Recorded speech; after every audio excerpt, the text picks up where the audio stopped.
Hello guys, welcome to my channel. तर आज आपण बनवणार आहे पिठला रेसिपी. तर इथं मी बेसन पीठ घेतलं आहे, त्याच्यामध्ये पाणी मिक्स करून त्याचे गाठ काढून घेतलेले आहेत. त्याला मिक्स केले आहे मस्तपैकी. आणि इथं आपण एक कांदा चिरून घेतलेला आहे. त्याच्यानंतर लसूण आणि जिरा वाटून घेतलेलं आहे, मिरची घेतली आणि कोथिंबीर घेतलेली आहे. तर चला आता आपण बनवायला घेऊ. मस्तपैकी गरम झालं आहे तर त्याच्यामध्ये आपण टाकू कढीपत्ता. त्याच्यामध्ये आपण ॲड करू राई. त्यापैकी आपण लसूण ॲड केलं आहे. तर आपल्याला होऊ देवा, त्याच्यामध्ये आपण ॲड करू कांदा. मस्त कांद्याला भाजून घ्यायचं आहे.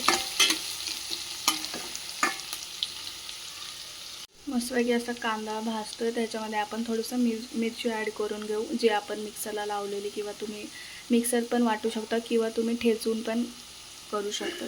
मस्तपैकी आपण मिक्स करून घेऊ.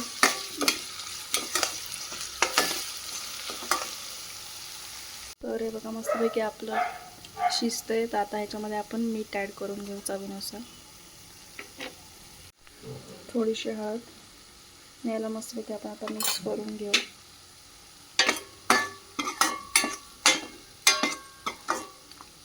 आपण ह्याच्यामध्ये ॲड करू बेसन पीठ.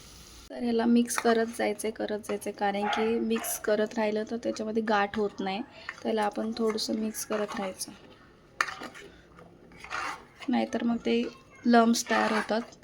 तर याला असं होऊ द्यायचं, मिक्स करत राहायचं चम्मचने, नाहीतर मग ते गाठ होऊन जाते त्याच्यामध्ये.